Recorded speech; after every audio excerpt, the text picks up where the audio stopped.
نحمده ونصلي على رسوله الكريم اما بعد بسم اللہ الرحمن الرحیم السلام علیکم ورحمۃ اللہ وبرکاتہ۔ دانائی کی باتیں، حکمت کی باتیں، مفید باتیں، زندگی میں کام آنے والی بہترین باتیں۔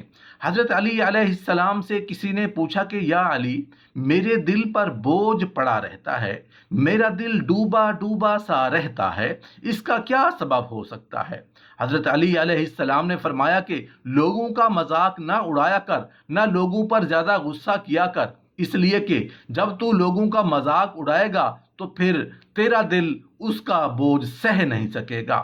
جتنے مرضی آپ دلیر ہوں، کسی کو ستانے اور کسی کو تکلیف دینے سے تکلیف آپ کو بھی ہوتی ہے۔ ایک بیٹے نے اپنے باپ سے پوچھا کہ ابا جان، یہ کیسے پتا چلے گا کہ آپ صحیح ہیں یا غلط؟ کیونکہ کوئی بھی انسان اپنے آپ کو غلط تو نہیں کہے گا۔ تو باپ نے آگے سے بڑا خوبصورت جواب دیا۔ باپ بیٹے سے کہتا ہے، اگر تمہیں یہ لگے کہ تمہاری بیٹی کو تمہارے ہی جیسا شوہر ملنا چاہیے، اگر اس کا جواب تمہیں ہاں میں ملے تو سمجھ لینا کہ تم ٹھیک ہو، اور اگر اس کا جواب نہ میں ملے تو پھر سمجھ لینا کہ پھر تمہیں تمہاری ذات میں سدھار پیدا کرنے کی ضرورت ہے۔ محترم ناظرین، عورت ہمیشہ ماں باپ اور شوہر کے گھر میں فرق رکھتی ہے۔ ماں باپ اگر کوئی پابندی لگائیں تو ان کا حق ہے، اور اگر کوئی شوہر پابندی لگائے تو یہ شک کرتا ہے۔ ماں باپ کے گھر کی صفائی کرے تو رانی، اور شوہر کے گھر کی صفائی کی جائے تو نوکرانی۔ ماں باپ اگر کھانے کو کچھ نہ دے سکیں تو ان کی مجبوری ہے، اگر شوہر کچھ کھانے کو نہ دے سکے تو ظالم ہے۔ اگر کبھی ماں باپ سے غلطی ہو جائے تو بڑے ہیں، اور اگر شوہر سے غلطی ہو جائے تو گھٹیا ہے۔ ماں باپ کی باتیں سب سے چھپاتی ہے، اور شوہر کی باتیں آس پڑوس، محلے، رشتہ دار، حتیٰ کہ ماں باپ تک کو بتا دی جاتی ہیں۔ پتہ نہیں عورت نے والدین کو جنت کا دروازہ اور شوہر کو جہنم کا ایندھن کیوں بنا رکھا ہے۔ خواتین ان لوگوں کے سامنے اونچا بولتی ہیں جنہیں وہ پسند کرتی ہیں۔ جب خواتین آپ سے اپنے مسائل کے بارے میں بات کرتی ہیں تو وہ حل تلاش نہیں کر رہی ہوتی، وہ صرف یہ چاہتی ہیں کہ کوئی انہیں سنے۔ اگر آپ کسی کو قائل کرنا چاہتے ہیں تو یقینی بنائیں کہ وہ بیٹھے ہوں اور آپ کھڑے ہوں، اس سے وہ آپ پر جلدی یقین کریں گے۔ دوسروں سے امید لگانے والے نا امید ہی رہتے ہیں۔ دوسروں سے مدد مانگنے سے آپ کی ضرورت تو پوری ہو جاتی ہے لیکن عزت ختم ہو جاتی ہے۔ اپنی طاقت اور حسن پر غرور کرنا بے وقوفی ہے، کیونکہ دونوں نہیں ایک دن ختم ہو جانا ہے۔ خوشی اور غم میں اپنی زبان اور جذبات کو قابو میں رکھیں۔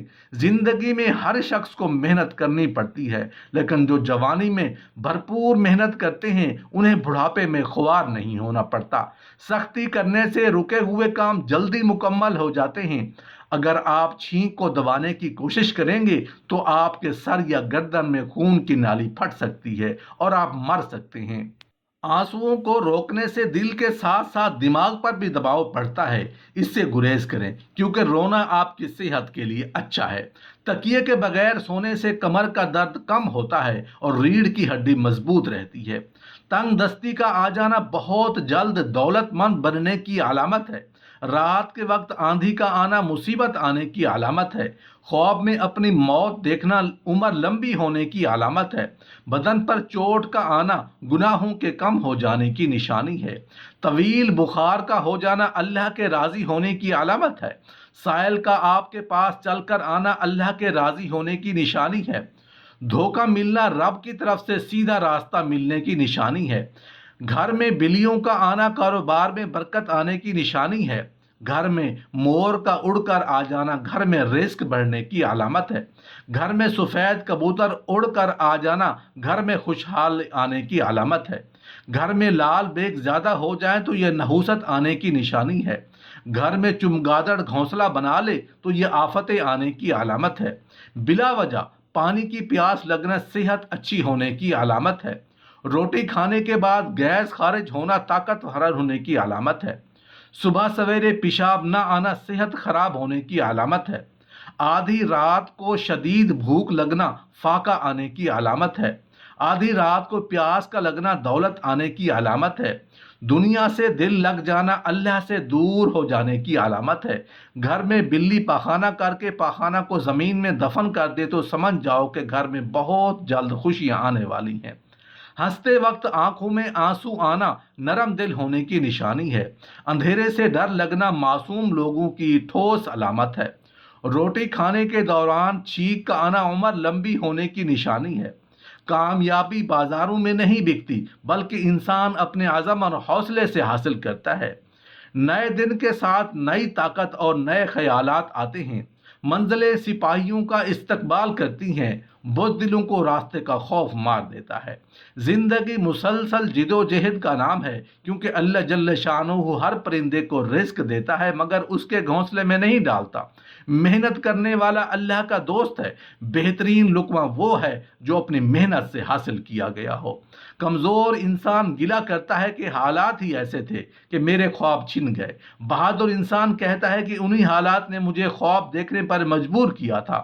ناکامیوں کے ڈھیر میں کامیابی ڈھونڈ نکال لانا بڑے لوگوں کی پہچان ہے۔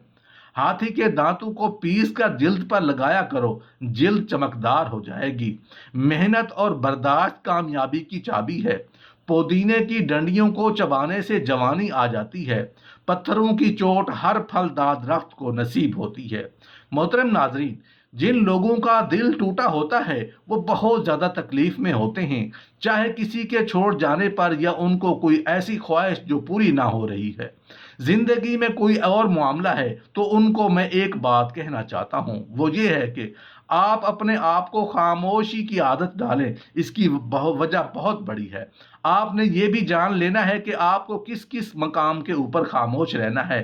آپ نے اداسی میں خاموش رہنا ہے، آپ نے غصے میں خاموش رہنا ہے، آپ نے کسی کے چھوڑ جانے پہ خاموش رہنا ہے، آپ کو کوئی دھوکہ دے کر چلا گیا اس پہ آپ نے خاموش رہنا ہے، پھر بیماری کے اندر آپ نے خاموش رہنا ہے۔ یہ میں اس لیے کہہ رہا ہوں کہ اتنے عرصے سے آپ ان موقعوں کے اوپر اور ان مقامات کے اوپر آپ بولتے آ رہے ہیں۔ کیا کچھ آپ کو ملا بولنے سے؟